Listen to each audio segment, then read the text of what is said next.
Approval of the minutes. Any changes to the minutes, council members? I'm good. So approved. No changes. So moved. Now, as we've all read the consent items, I did.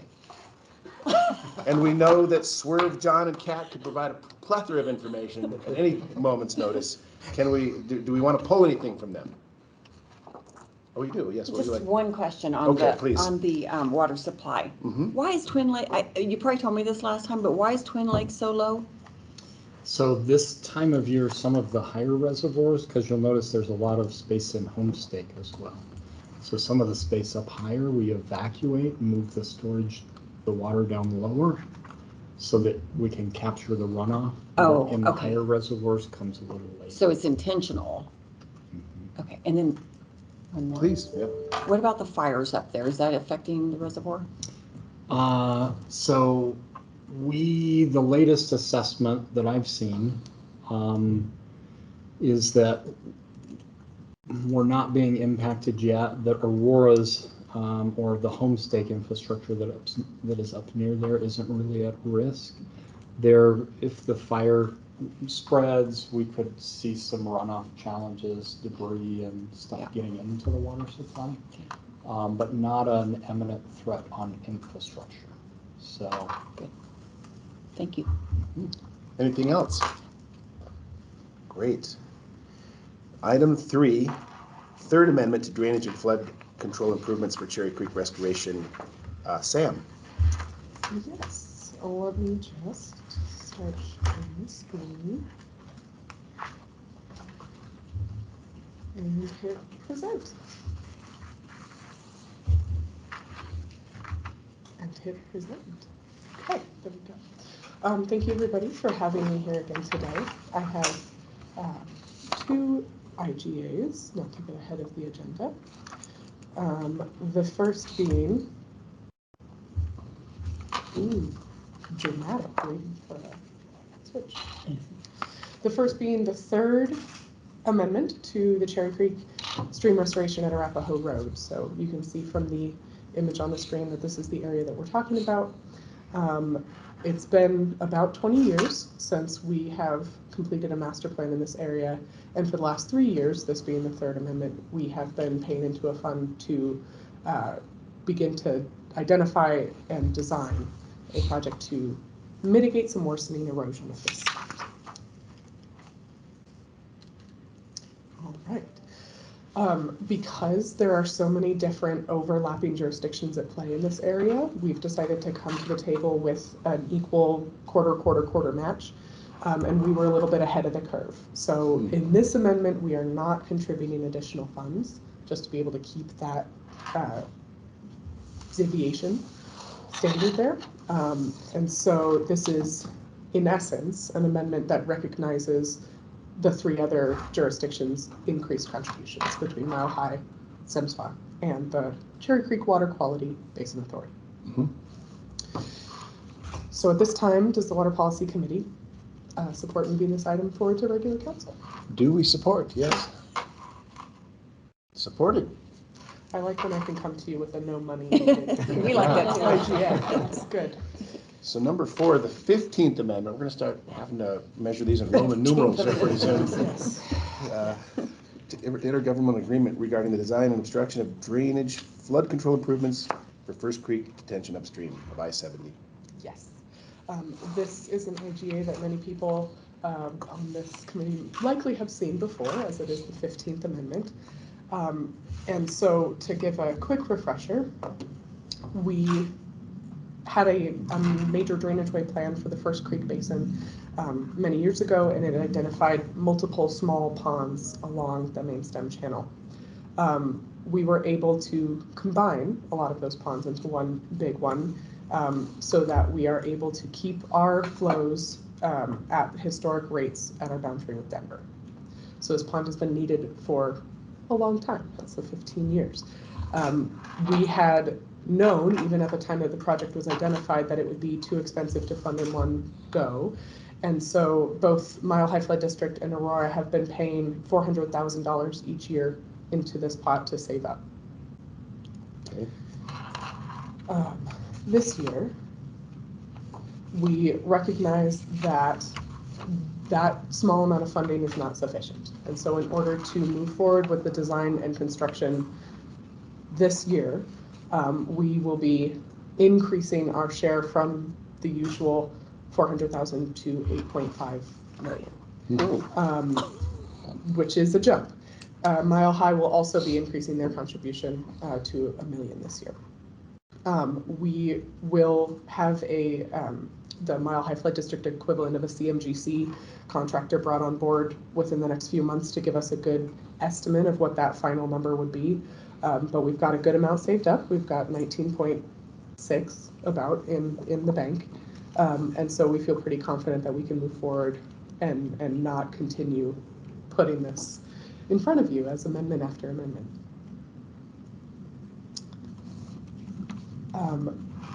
So we definitely need to meet those regional detention needs. That boundary at Denver Water is a large driver. And what we did this year in order to allocate that 8.5 is we have reduced some other projects in scope and done a lot of value engineering to be able to have additional fundings to put towards this project, which will need what we're given it. So I think we're pretty proud of our program to be able to handle that. And with that, does the Water Policy Committee support moving this to regular council or have questions? Well, I would think Françoise here would wonder why the price increase was there. Exactly. Price increase for the project itself or our contribution? Our contribution. I guess I shouldn't have asked that. They go hand in hand.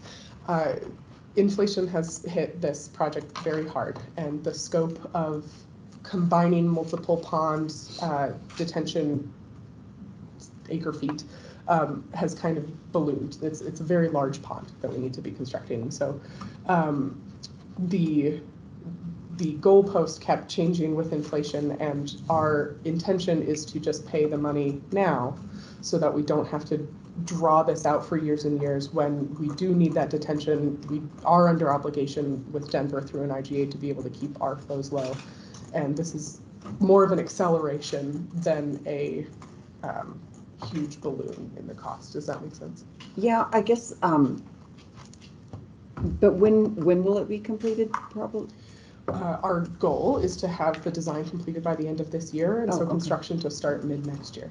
Okay, so in terms of cost increasing, we're paying the contractor now so that our costs don't go up by the end of the year? Our hope is to pay the money at the price that we are seeing now so that we aren't continuing to see inflation that we were barely keeping up with. But are we locked in on that or not?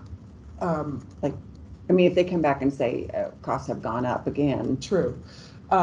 They don't have a cost estimate for us now that is really trustworthy.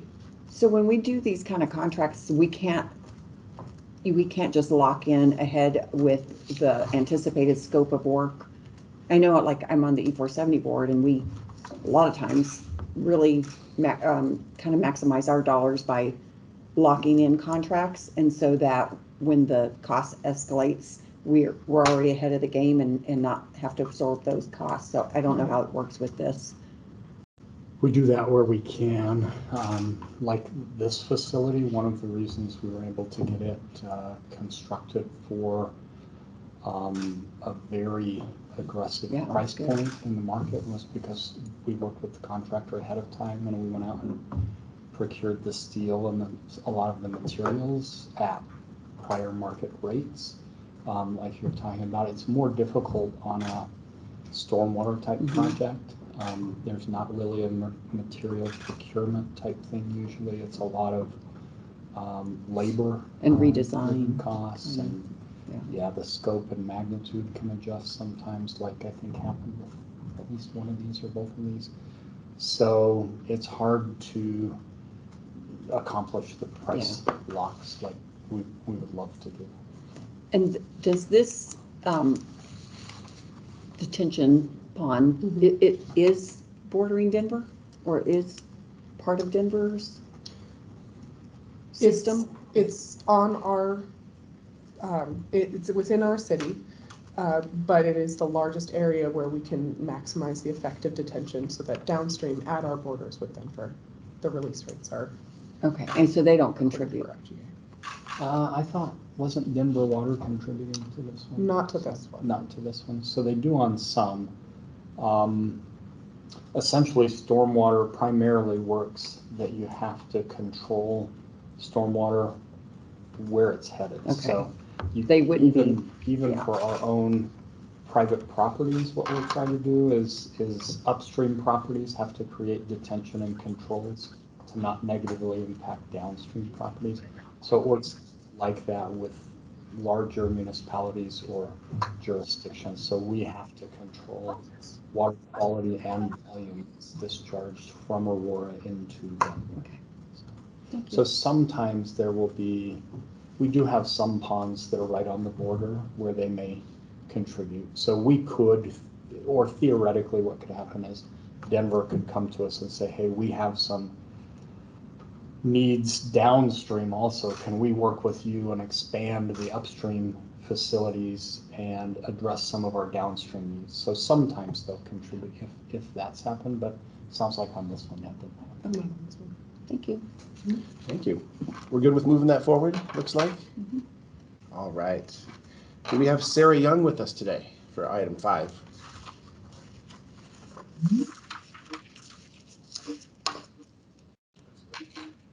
Or someone filling in for Sarah? Huh. We thought we were having Sarah with us today. Let's see what item 5 is.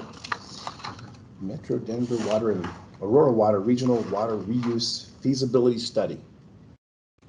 Yeah, so I think this one is wanting to move forward to study session, and essentially what we're up to right now, primarily up in the northeast. No. Yeah. Oh, someone else is moving part forward, but they made it. Somebody else will help give me. Whoever's talking, go. Yeah, go ahead. So primarily up in the northeast area. For Aurora, some of the undeveloped area is within Metro's service area. Some of that northeast area is not in Metro's service area. So we need to figure out how to address wastewater, sewering and treatment opportunities or needs up in that northeast quadrant. So we started years ago actually conversations with Metro saying, hey, how do we want to cooperatively approach this? Should we expand the service area? We're interested obviously in reuse.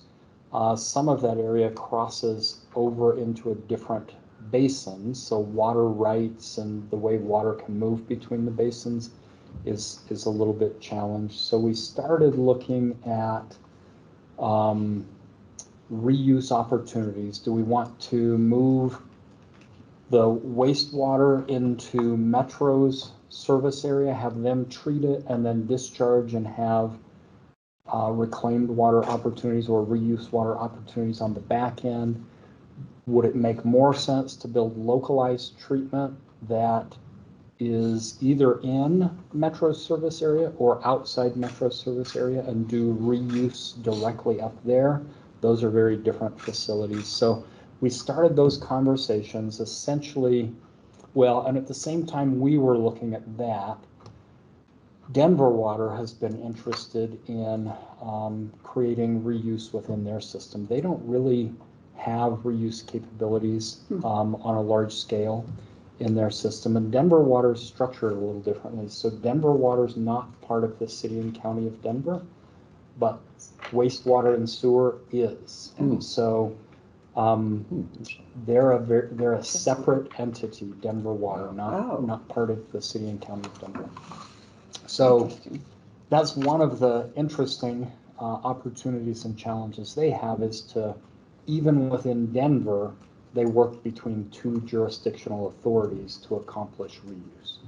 So they've also started looking at what they might be able to do with their reuse. They're a member of Metro as well. Some of their reuse water rights are how we make WISE work. So WISE is half Aurora water, half Denver water. But a lot of their other return flows or reusable water, they're not able to take advantage of, to capture it and reuse it. Yes.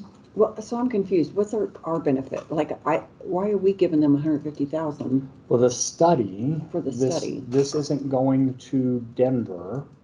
This is a cooperative study between Denver, Metro, and Aurora to figure out how to address our reuse needs.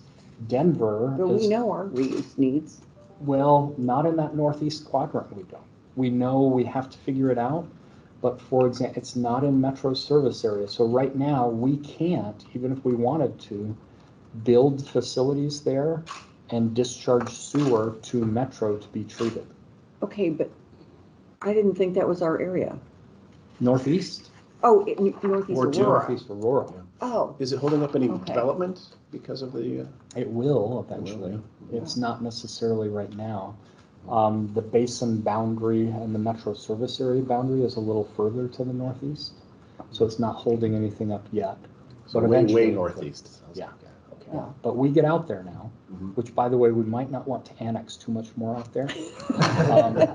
Slow it down. Partially because we don't have this Infrastructure. figured out. Yeah. So we need to figure it out. Denver needs to figure it out. Metro's connected to both Denver and Aurora. Obviously, Denver, city and county of Denver is the largest board presence on Metro. Aurora is the second largest board presence of Metro. So between Aurora and Denver, we control the votes on the Metro board, but we need to work together. So this is a study to get the three entities that are all key players in this reuse world together, get the study done, try to get solutions identified so that they can move forward. Some of those improvements might end up as Metro water recovery projects. Some might end up as Aurora projects, and some might end up as Denver projects. But we need to collectively or regionally figure out solutions. So this is a study that the three entities would participate in to get those things at least started to be figured out. Okay. And we need approval for the cost of the study. We do. This would have to go to study session to be approved. It's got Metro will send an invoice to Denver for $100,000. So it's not just Aurora Water paying for this. It's all three entities paying for this study. I will say the urgency with this need is primarily Aurora. So Okay. Denver, if they didn't figure this out for a couple of decades, they would probably be okay. That makes sense. Metro has a little more urgency than Denver, but Metro, remember, is really driven by their members' needs, and we're their second largest member. Yeah. So we're saying, hey, we need to figure this out so that we don't affect our ability to provide services in that area. Okay. So. Okay. Thank you. Can we move it forward? So moved. Here it goes. Loose on PFAS money. Everybody brace for this verbiage I'm about to share with everyone. So we requested a grant from the Colorado Department of Public Health and Environment for sampling and infrastructure for our PFAS. So I'm going to tell you guys a little bit about our Cherry Creek. We have, to date, there have been 5 PFAS, and if you would like me to try to pronounce that, I will, but I will not do it successfully. So to date, there have been 5 PFAS sampling events conducted at the 6 shallow Cherry Creek wells. During each sampling event, only the wells in operation were tested. The average PFOAs and PFOS concentrations are above the proposed Environmental Protection Agency maximum contaminant levels. So Aurora is planning on designing a granular activated carbon or ion exchange facility to treat the PFAS prior to sending it to water purification facilities, where no PFAS removal is provided. An initial study was performed by Aurora Water to develop design criteria for this project. Design is expected to start in Q2 of 2024, and more sampling is planned to better characterize the PFAS concentration leading up to design. So the total for this project is a little bit over 11 million. We requested 10% of the engineering design based on that estimate, and the total awarded by the CDPHE was a little bit over $1.1 million. And so I'm asking for approval from you all to accept those grant funds. Accept the money. Yes. That is, Now it's easy. Wait a minute. A question? Just, this is only for design, the grant. so yes, we are not shovel ready, so Right. we are requesting that for And the then 10%. once we get through design, we would have the opportunity to apply for the construction grant. Yeah, it'll be a match likely, Yeah. so it won't Yeah. be. Won't be the full 11 million. And where will this facility be? So the Cherry Creek wells are down, kind of by, well, yeah, Corner Star. Oh. I was gonna try, yeah, that's a good way to describe it. They're in the Corner Star area. Cornerstone area, okay. This year. Further That's questions? a blighted number. Comments, questions? No? Now, I will caveat that the treatment may or may not be where the wells are, because the wells then pump essentially over to. Yes, so we're gonna, Griswold, Quincy Reservoir, and Wemlinger are all gonna, They Yeah. could all Oh. be Yeah. potential spots for treatment. So, How Right. ugly does that look? Are you building an ugly old pipe yeah, I mean, we try to do a no, it looks. really good It job looks good. with Yeah, the aesthetics. pictures, it's just like these big little, or huge, like containers, metal containers, yeah. It's Oh, not, They're- so it's not, no. Well, we may end up having to put them in a building or a shelter. Oh. So Yeah. they look like giant tanks. Oh. The word tank. The That's the word I was looking treatment facilities themselves are pumps and tanks and pipes. So we likely will put them in some kind of a shelter or a building, which would look great. and you have the choice of those 3 locations? Is that a Well, choice, yeah, or- we need to do kind of the engineering evaluation to determine where it would be most optimum to Oh. put those from an efficiency I was perspective. gonna suggest Griswold, but. Yeah. We will make them look good. no matter what. Aesthetically pleasing. Yeah. All right. Sorry, because I have residents by the Quincy Reservoir, and I'm just like, I know they'll be like, what's going up? Yeah, we don't have much luck building anything anywhere without neighbors saying, why, we don't like that. Put it somewhere Right. else." So, All right, we're moving that one forward and. When you think about building Councilmember Yes. Sundberg, I get your point, Councilmember Françoise, about the aesthetically pleasing aspects of this thing, but when you think about the PFAS that needs to be cleaned up, to me, having Oh, something yes. ugly for a while, if folks get over yourselves, we're cleaning this thing out. Shut up about You're it. gonna- Okay, you're gonna did be I the say that one- in my outside voice? Okay. Yes, and Councilmember Hancock, we're gonna have you on TV saying that. Hey, Where was the hey, Gazette when I'm you a walked tough in? gal, bring your babies. It's like, do you want it clean or you want something pretty? Something. Okay. Okay. Well, Sarah, although you could have covered it in half the time, Marshall took care of 5. I heard that. Sorry. All right, hearing from a man who in every bathroom in his house has, if it's a yellow, let it mellow sign. Yeah. Tim York on conservation. That's pretty good. Thank you, Councilmember Sundberg. Mine should be fairly quick and easy. I have two items. Let me share my screen.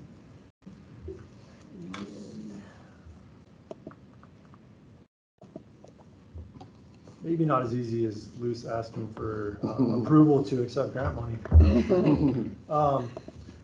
So the first one I want to touch on was a request, I think, by Councilmember Bergan for some information on artificial turf with what's going on at the state right now. So, and how it impacts Aurora. So, kind of in short, the UDO, this section 473B11, does have some guidance on artificial turf.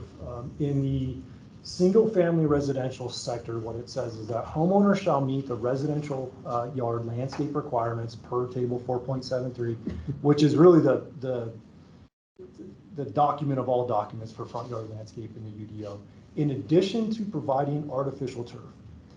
What that means is that a single-family residential front yard that will take new development, new production house, they can use artificial turf, but they must also meet the minimum plant requirement, assuming the entire yard was water-wise. So that calculation is 0.025 shrub equivalents per square foot. So 1 per 40 square feet is the easier way to think about that. So if you had 1,000 square feet and you use that calculation, you need X amount of shrubs. Okay. Even if you're using artificial turf, you have to have the same amount of shrub equivalents. You could tighten them up so they're denser, and then in the area that's left is where you can have artificial turf. Okay. So you can't go in and make the whole front yard artificial turf. There's been some other developments at the state level. Senate Bill 24-005. You can tell it was important because it's number 005 was really early on. And it had some artificial turf language in it as well. This one says on or after January 1st, 2026, local entities shall not install, plant, or place or allow any person to put in artificial turf or invasive plant species. Now, the key word in there is the types of property, so it's applicable property. The Senate bill also says on or before that date, a local entity shall enact or amend ordinances that pertain to all of these new things. Applicable property in this sense is commercial, institutional, or industrial. The nice thing is that our ordinance that passed in 2022 really takes care of everything else that was in the Senate bill. We will have to make some minor modifications to the UDO from an artificial turf perspective.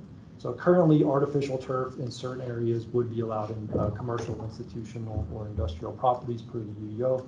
Per the new state guidelines, after January 1st, 2026, that will no longer be allowed. That is really the only impact to our UDO or the ordinance, that the water ordinance, non-functional turf ordinance that passed in 2022 from this new Senate bill. So very minor impacts to Aurora, which is great. We were leading the way already. First ones to do it. Just a few tweaks to the artificial turf section and we'll be good to go. So yeah, Please. So sports areas are allowed Yes, they still? are. Okay. Yep. And then, and nothing changed on the residential other than the percentage of shrubs and that, And stays the that's an same. Aurora thing, so that stays Right. the same. Yeah, Okay. there was no touching of residential in the state bill. Okay. And the artificial turf sports playfields are one of the exempt properties. So they're And allowed did to they do not those. want to have artificial turf because they say it emits chemicals, or was that the Both. whole reason? Chemicals, they expressed a couple of concerns. Chemicals were one concern, heat was the other concern. Did you testify in this one, or I did. you did? What was your? Not on, well, so the bill was primarily focused on non-functional turf. So it mirrored a lot of what Aurora had done already in the non-functional turf space. So that's what I focused my testimony on, was that the bill was doing some really good things with non-functional turf that would create water savings. I did not in the, well, I did mention actually in the testimony, I said that the bill was not exactly consistent with how Aurora approached artificial turf, that we did believe artificial turf had applicable locations per our ordinance, and that we thought it worked pretty well. They chose to go further than what we do. one. Please go ahead. And the metro districts have jurisdiction, so they can, I thought it said if approved by homeowners association. So you're on the. Oh, am I on the first wrong slide. one? Oh, that's what- Where are you at? Yeah. Yeah, the 4.7.3 B11. So a HOA can still prohibit artificial Artificial. turf. They cannot prohibit water-wise landscape. Right. So but- that's but- Aurora specifically, sorry if I got confused. Okay, but so metro districts, HOAs can prohibit artificial turf, Not in the backyard. In Okay, Everywhere okay. else. front yard, okay. I think that was my constituent, and so she will have to check with the metro district. If Okay. it's front yard artificial turf, Okay. yeah, we So- left that control to them. So people will still be allowed a certain amount of artificial turf in the front yards going forward. If the metro district or HOA Allows it. allows that. Okay. We Okay. do have, again, they can't prohibit water-wise landscaping. Right, So we've worked with a lot of them on approved plant lists, et cetera. But we kind of stayed out of the artificial turf discussion in the front yards. We set up criteria for what could be allowed, but left the control with the. I think that's good, actually. Great. Anything else on that? Not unless there's any more questions. Is that informational only? We want to bring this to study It session? will for- eventually, what we would do with this is likely when we take the rate and fee changes through the process, we'll adjust the UDO. Well, actually, that wouldn't be with the UDO, that would be code. So yeah, this would have to come. Yeah. um, Because there's an effective date, right?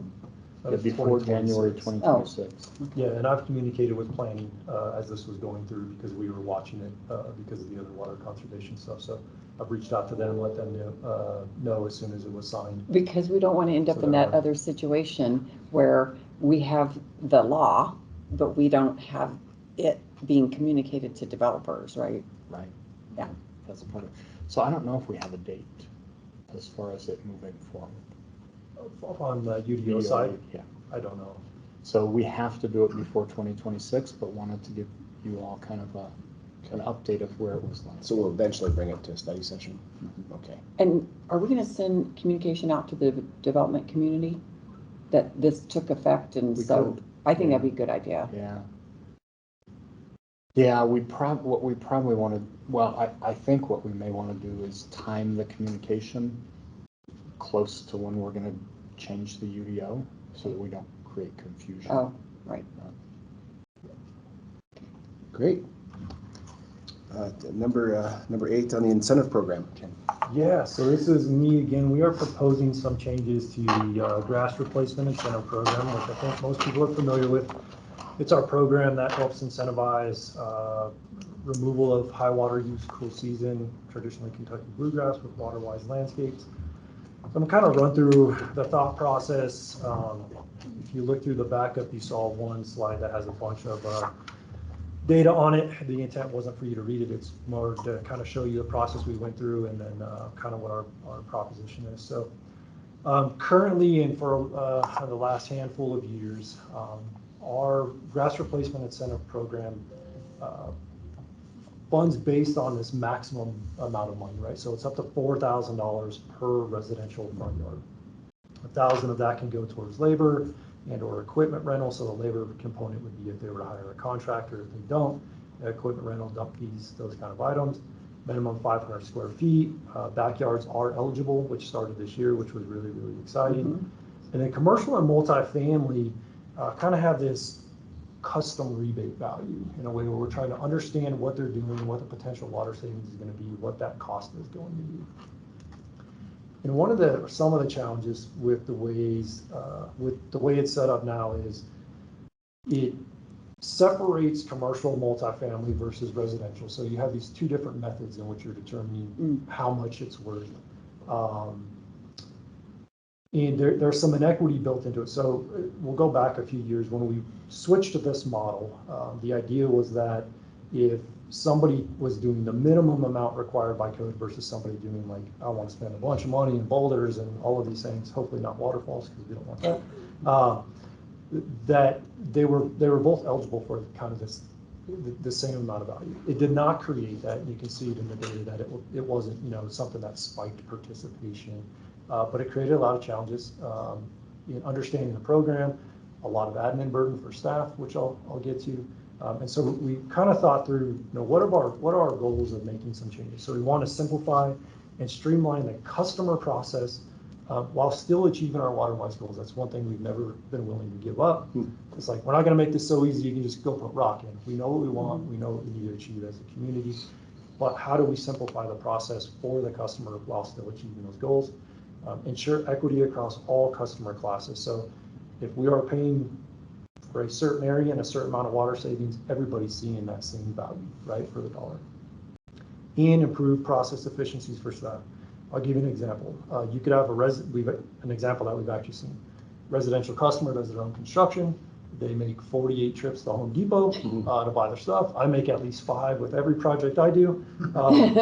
And then we get 48 receipts that we have to go through line item by line item by line item and figure out what they spent, what was taxed, what wasn't, and how much they are eligible for the rebate. So it is a very, very time consuming, and it's confusing for the customer and hard on staff at the same time. And you got to keep those receipts. Even though I think I only made 40 trips. 40, he may not have been the 48, but 48 might be our record. You may be second with 40. Well, we can go back and look. It is a process. It is a process. So this was a slide. Yes, this is a lot to kind of explain.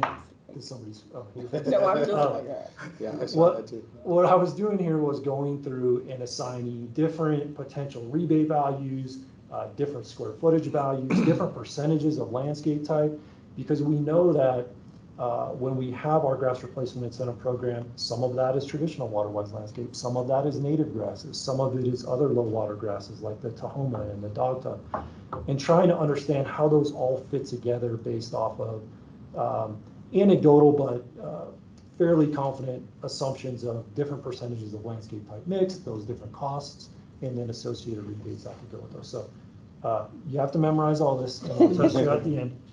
Did you have fun doing this? I kind of did. Nerd. Yeah, that's kind of, there's people in here You're in laughing good because company. they would have fun. So here's what we're proposing. So most utilities that have a water-wise landscape rebate program in some fashion, it's a value per square foot, and that's traditionally what we were when we started our program. So we are proposing to go back to that.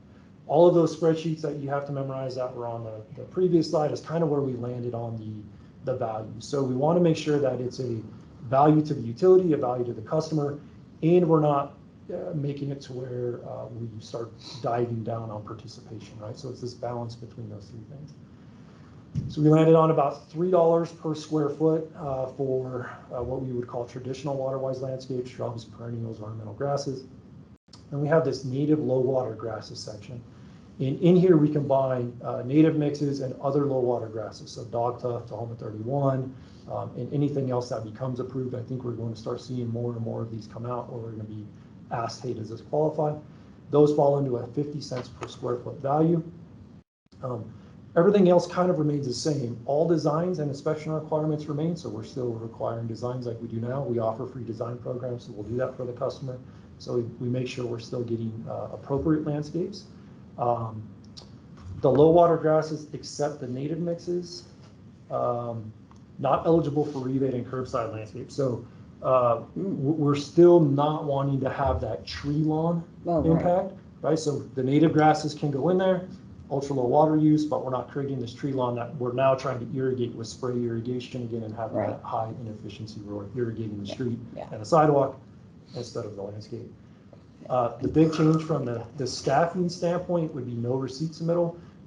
We know from years of data that nobody's doing a water-wise landscape for $3 or less per square foot. So we kind of get rid of this thought of we're not paying somebody more than they paid because you can't do it for $3 per square foot. It's just not going to happen, or the 50 cents in the other scenarios. So that would really streamline the customer process from not having to submit a bunch of receipts, and it would streamline our process from not having to go through 48 pages of receipts. This looks confusing to me. How do you, I mean, I'm not gonna go out there and measure square feet of everything. Yep, Are you so, doing that? Yeah, so we can do it a couple ways. If they go through the free design program, we actually measure it because we're doing the design. Otherwise, we can do it through GIS data, which we use already. We're currently working on potential an option for people to have the ability to measure their own stuff online, but right now, yeah, the measuring is done in-house. So if you have your front yard and you're completely redoing it, are you getting the 4,000 pretty much with this different way of calculating? So- Or it kind of seems like It you're would not gonna get depend on 4,000, how- you're gonna get 2. It depends on how big your yard is. Oh, So if you're okay. 1,000 square feet, you would get $3,000. Okay, but before, no matter what the size of the yard, you could get up to 4? Up to 4, but you had to submit receipts. So if you did a Yeah, 500 but you go square out there and just foot, buy more plants. That's what I would do. you'd have to get an approved Right. design. So you could only, Oh. we would only reimburse what She's was in the approved design. Okay. Right? And was the 500 square foot requirement still in place? Yes, but the 500 square foot requirement is only if you have less than 500 square feet or less in your front yard. So if you have, I'm sorry, or more. If you have a 500 square foot front yard, the requirement is you do the whole thing if you have less. Same with a curbside tree lawn area. If they only have 200 square feet, because it's, 8 by 30, they have 240 or something like that, they just got to do the whole curbside landscape. Okay. So that'll simplify your job. It will simplify ours. It'll make it a lot easier to explain to the customer as Okay. well. A lot more straightforward. They know what they're eligible for. It's not, well, I have 1,200 square feet, but I can maybe get 2,000 or 3,000 or 4,000, depending on what I spend. They'll be able to go through the application process.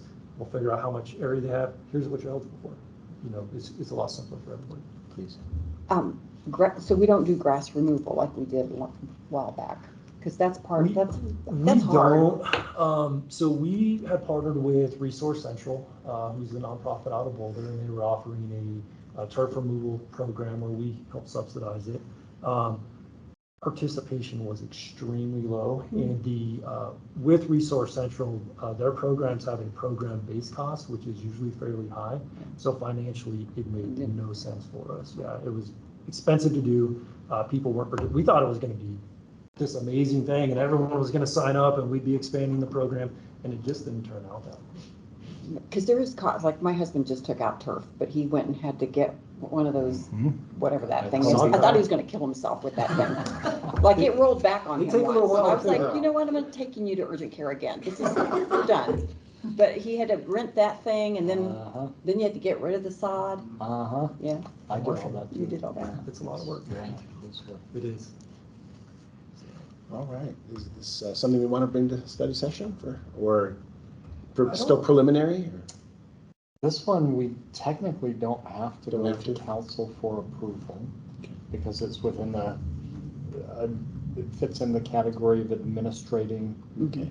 city functions or administering city functions. So essentially, what you approve every year at the city council level is the budget associated with the rebate program. So this last year, spring, we did that, right? Yeah, we did Went to spring supplemental and said, hey, we need more money because the rebate program was so successful, if you remember that. So that's what council weighs in and approves is the budget.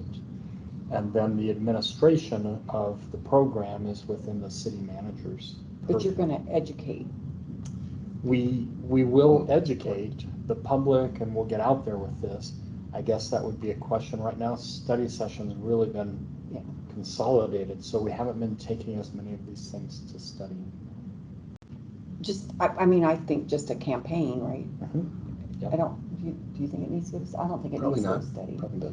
Yeah, but get out there with the program information. Yep. in the newsletter. Yeah. Yep. Yeah, those are social. And if you want to invite us to work meetings as well, give them Oh, a. that's Well, right. you're We're at going my July. July one. Okay. Yeah, good idea. So Yeah, you can can bring that up. Yeah, absolutely. we can talk about this with there. So. All right. Hope it makes things more simple for you. I hope so too. We're always learning, but I think it's going to be a good change for the community and for us. So. Good, all right, number 9, and don't kill the messenger. Elizabeth. So Elizabeth is, Kat. I'm gonna present. Elizabeth is at a conference. Okay. So,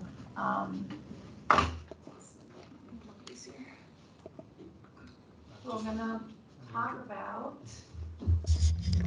our water and wastewater rate adjustments, proposal for 2025.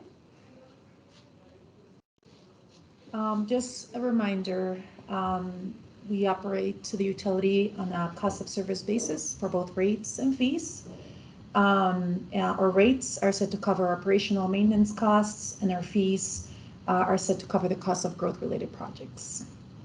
And then we examine the rates for cost of service process on an annual level to avoid the rate shock that occurs when rates are evaluated less frequently. So just an example where does water revenue go? Water and sewer revenue, actually. So the cost of operations and maintenance, staff, treatment chemicals, utilities, ongoing repair and maintenance, cost of conveyance and treatment for the used water flowing out of people's homes, Metro Water Recovery, which is our wholesaler for our sewer.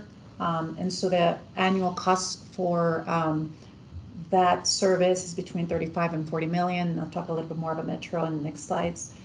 They're increasing the rate increase for 2025 is 10%, and then it'll go, and then they're anticipating double-digit increases past 2025.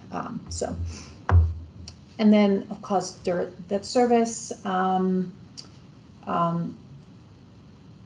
Our current customers do pay for debt service. Obviously, when we invest in growth-related projects, the idea is that our current customers will pay for that. We'll recover the costs plus inflation when the fees come in, but it's sort of a timing issue that, you know, the projects need to be there, and then development will pay on the back end to the current customers.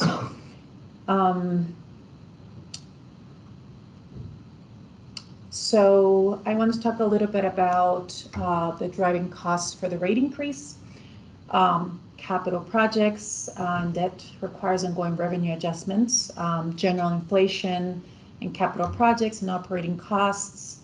And then for on the sewer side or wastewater side, the services with Metro Water Recovery, as well as infrastructure and maintenance costs. Some examples for water, Wildhorse Reservoir.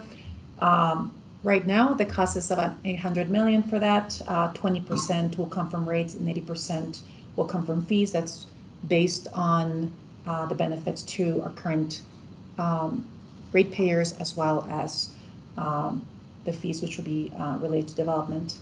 The Rampa delivery system expansion, 100% rates since it's done for current customers.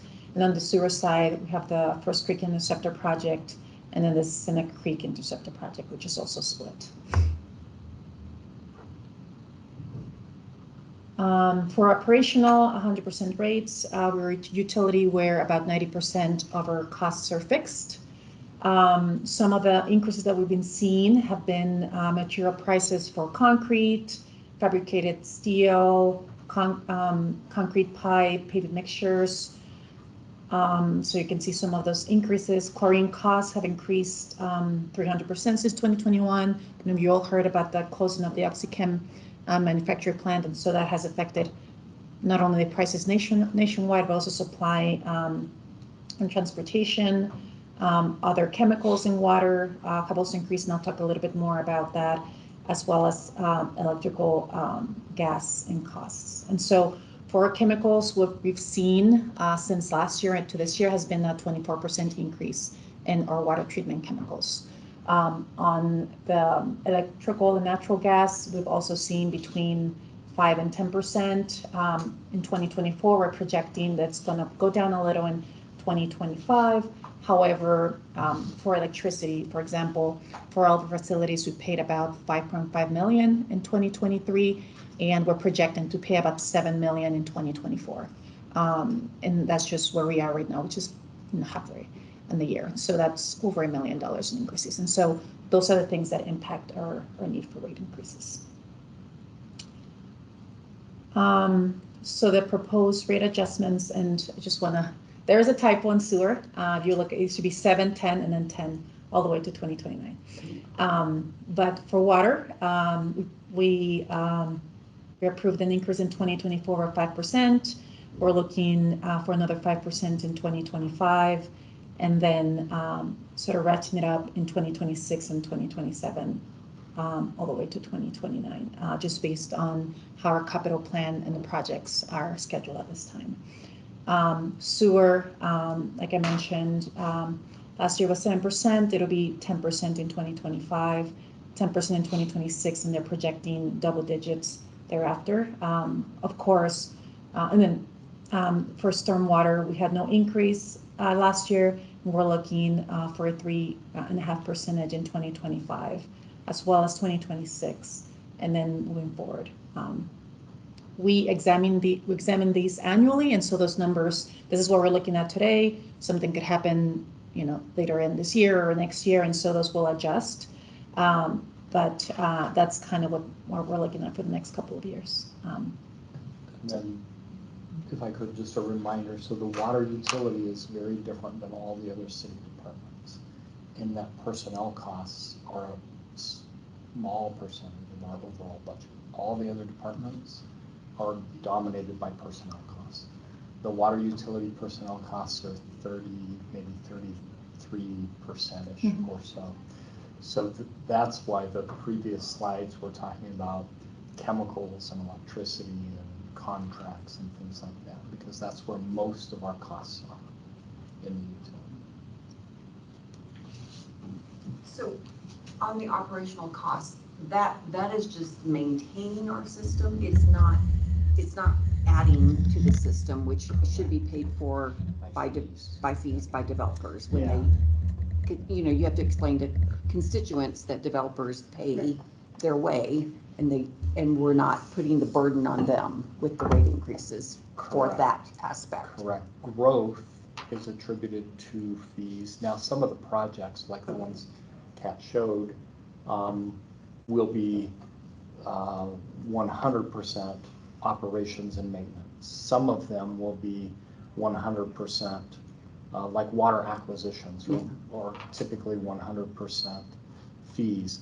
A lot of our projects, though, cross over kind of into both worlds. They provide a benefit to existing customers and a significant benefit for growth. And so those are the projects we'll split, like the ones you saw that are 80% burdening growth, but 20% attributed to the ratepayers.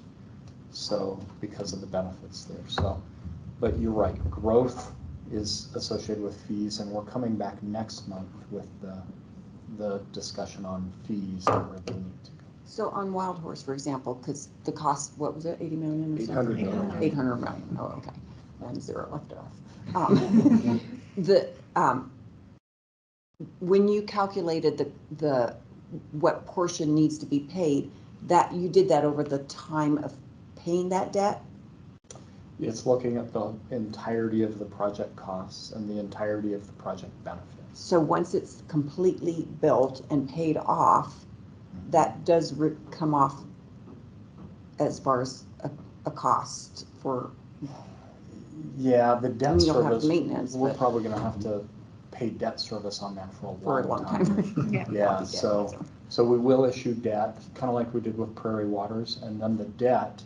And it's interesting, we have to build the infrastructure generally before anybody pays the fees. So there is a dynamic where the rate bucket supports debt issuance, things like that. So essentially the rate base provides a loan to new growth. And so as we calculate the fees, we also attribute an interest rate that returns back to the ratepayers from developers. So there's a line item in there that has a rate of return on essentially loaning the money to growth. So. And if we were to dig up last year's presentation on this, the projected percentage increases, this would line up with what What we were was told it? last time? Yes, so for 2025, we would, yes. You would, okay. Yeah, and also at least for water too. What did change was sewer. We were projecting it wasn't gonna be as high. I think we had 7 in there. Right, yes, last year, as so- well. Metro's going through some infrastructure needs of their own, and Greg can probably talk more about that, but the sewer side did change. But on the water side, the reason we said come back every year rather than just these big increases. So originally, what did you propose though? Because then we ended up at 5. Didn't you originally propose higher Fees, we proposed higher. fees? And, Oh, Yes. and then we went back on fees and said, the multifamily dynamic affected the fee discussion, so we held back some of the fee increase. Water, I think we proposed 5 and Okay. 5 was approved. oh, okay. Almost half of the 5 last year was associated with PFAS, because we got hit with about $2 million a year. Some of this year's increase is also tied to PFAS. GAC, the commodity price on GAC has continued to go up. It never stabilized, or we haven't seen it stabilize yet. So water, we were, I think we asked for 5 and 5 was approved. And we had projected 5 for water again moving forward. Sewer, a huge portion of our sewer budget is our Metro bill. So when Metro changes what they're forecasting, it directly impacts what we. But when we get the money for the PFAS grant, you're showing increases in 26, 27. Does that not at some point? Oh, no, it gets rolled in for sure. It gets accounted for. Yeah, but Any grant. the grant gets it. So shouldn't that reduce our cost? Well. I mean, because you're making us pay for it now. Yeah. And then It's the PFAS operation.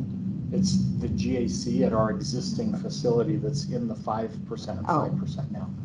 The grant is for a brand new facility. So, and the grant, we think we might, it's about a 50% match that's anticipated on the grant, or on most of the grants. I don't know if that one's different. For the one we already have, or? The next one we'll pursue for construction.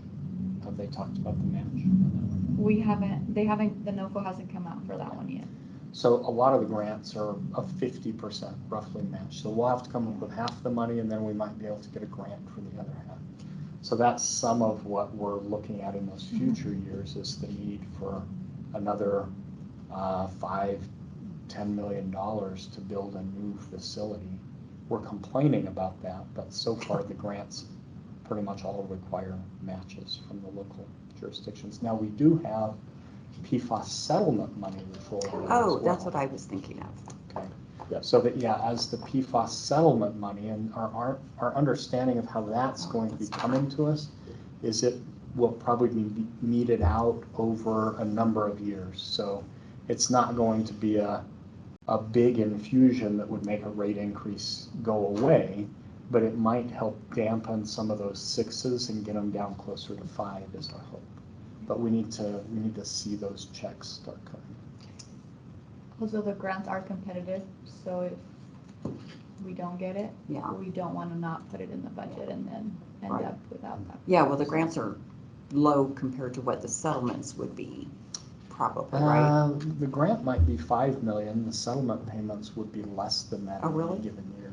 Yeah, but they're I'm just talking thinking of the about. opioid settlements, and they're in the hundreds of millions. Well, the overall settlement money that they're having to put out there is up in the multi-billions, but it's going to everybody in the nation. And so by the time it comes to us, it will be down in the single-digit millions. We think it might be maybe in the $10 to $15 million range when it's all said and done. But again, meted out over a few years. So grant maybe 5 million one time that would be significantly beneficial, and then maybe $1 million a year for 10 years or something like that. So. Any other questions? Moving on, so here are the revenue adjustments by class. So overall, like I mentioned, it's 5%. When we did the cost of service calculation for the revenue requirement, this is how it impacted the different classes. So the next slides, I'll go over. So for the monthly service charges, when we did the cost of service, it impacted residential at 3%, commercial at 7%, multifamily at 4%, and then irrigation at 8%. And so you see here in the last two columns, you're looking at the existing service charges, and then the proposed ones, those are the impacts. And then the volumetric side, you can see here multifamily, irrigation, and commercial, and the percentage increases as well as the dollar impact.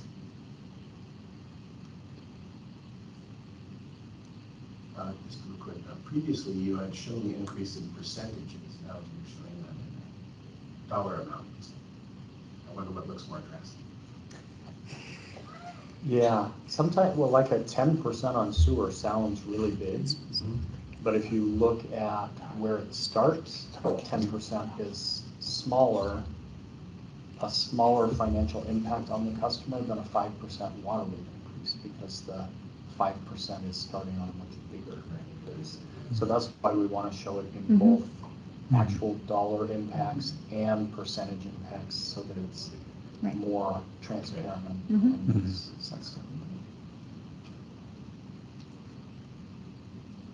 So moving on the volumetric side, we're keeping up with no increase for the first the 0 to 5,000 gallon. Maybe, Kat, if we can just back up and let's make sure. So what's shown in this chart is the monthly service charge. So the bill has multiple line items for the water piece of the bill. So this is the base service fee, monthly service fee that's on everybody's bill. So single family residential, 99% of those are the 5/8 or 3/4 inch meters. So regardless of the volume of water that they use, there's a charge of $14.19, base charge every month on everybody's bill. That would go up to $14.94. And then you get into the larger meter sizes, and those are more typically in the multifamily, irrigation, and commercial spaces. So this is the monthly base fee adjustment that's being shown in the top part of this slide. That's not the only increased charge that most of the customers will see.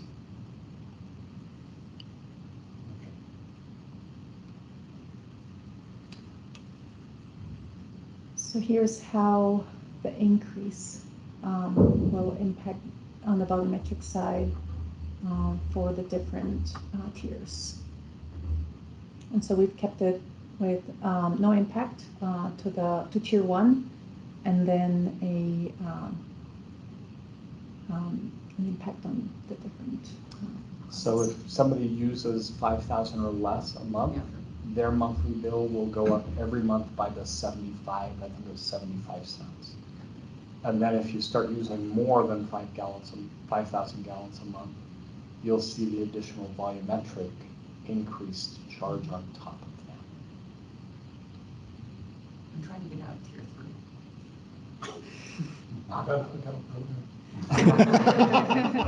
You know, my husband for years has said no, and he took out some turf already. So he's kind of like hating turf now. Good for him. We like that. I got out of tier 3. I went from getting into tier 3 in the summers, and now I never get into tier 3. I think the mayor's making conversion. The mayor's planning some projects as well. So here's Feels good not to be in tier 3. So there'll be no increase in fire protection, and then for the hydrant meter, we're looking at a change for the 3-inch, and then the rate per 1,000 gallons. So it's a small 10% difference there.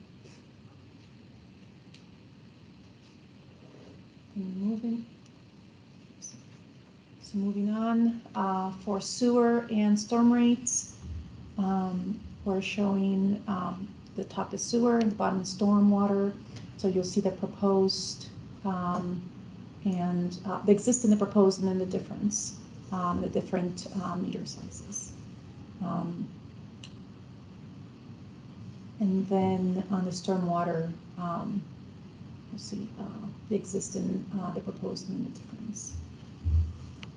And then I know a few of you are aware of how we calculate the sewer because we don't meter sewer.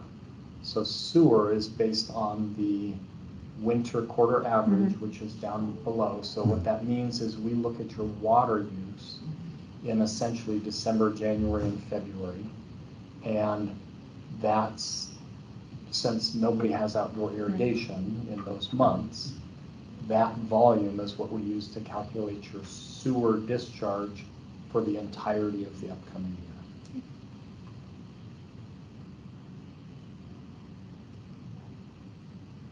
And then we have an example of residential monthly bill impact. This is for water only. And so you'll see the difference, which is 75 cents, is the bill with the service charge. And for the different gallon usage. So, any questions on this slide?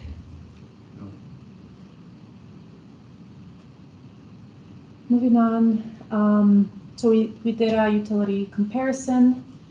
You can see in the green bar over there is our proposal for 2025. The yellow one is where we are right now in 2024. Now we're being, the other comparisons that you see there in the lower third are all for 2024. However, we have done some research on what other municipalities are proposing. And so if you look, the city of Brighton is actually proposing a 7% increase for 2025. So it's higher than ours. And so they'll go higher. The city of Fort Collins is proposing between 4 to 7% for water and 3 to 5% for sewer and stormwater. And then for ALCO, which is East Larimer County Water District, we were not able, or they're not willing to share what they're going to propose yet. But between where we are with Brighton and then Fort Collins, and based on their proposals, I think we'll actually probably fall lower than we are. And probably end up in the second, just above Denver for 2025, based on the proposals.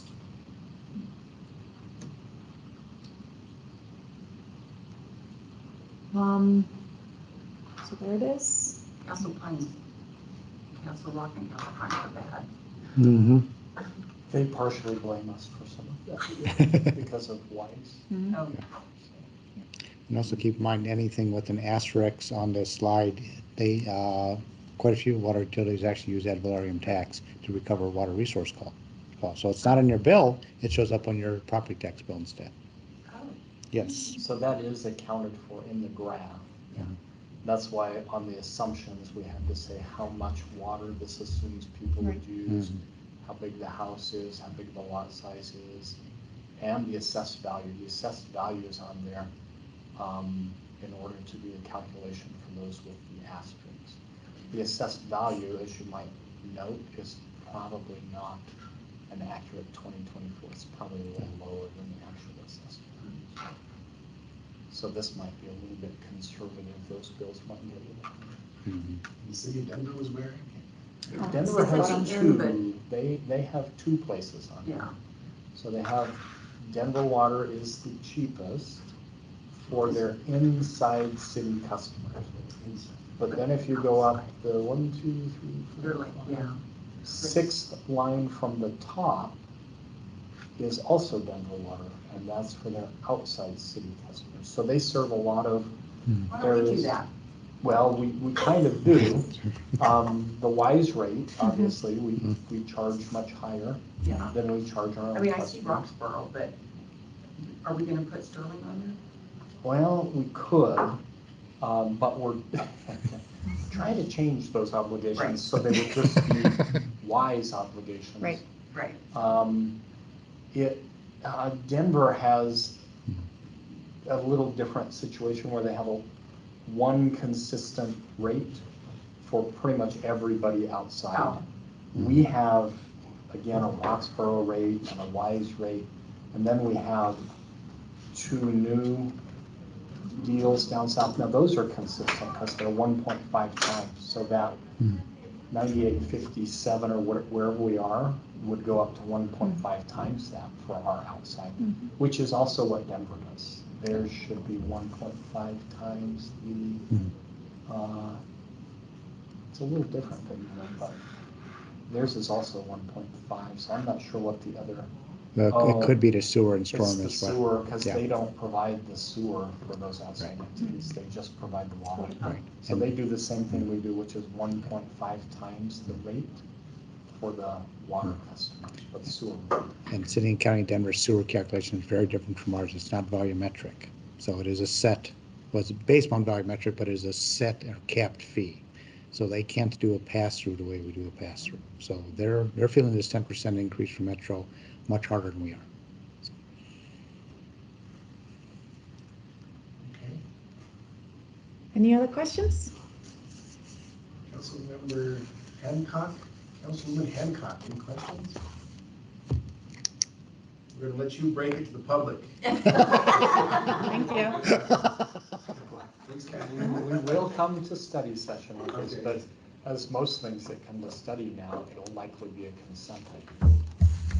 Because almost everything goes, well, not trying to sneak, but study session is now like an hour long, so almost everything That's goes. what they used to be back in the day. Yeah, so we may, unless you guys We like it. have a preference or We guidance, like the consent. would you rather us try to pull this one off of consent and do a 20-minute presentation at study, or would you rather keep it on consent? Why don't we allow the other council members to decide that after they've read it? Well, they won't. Nobody heard it.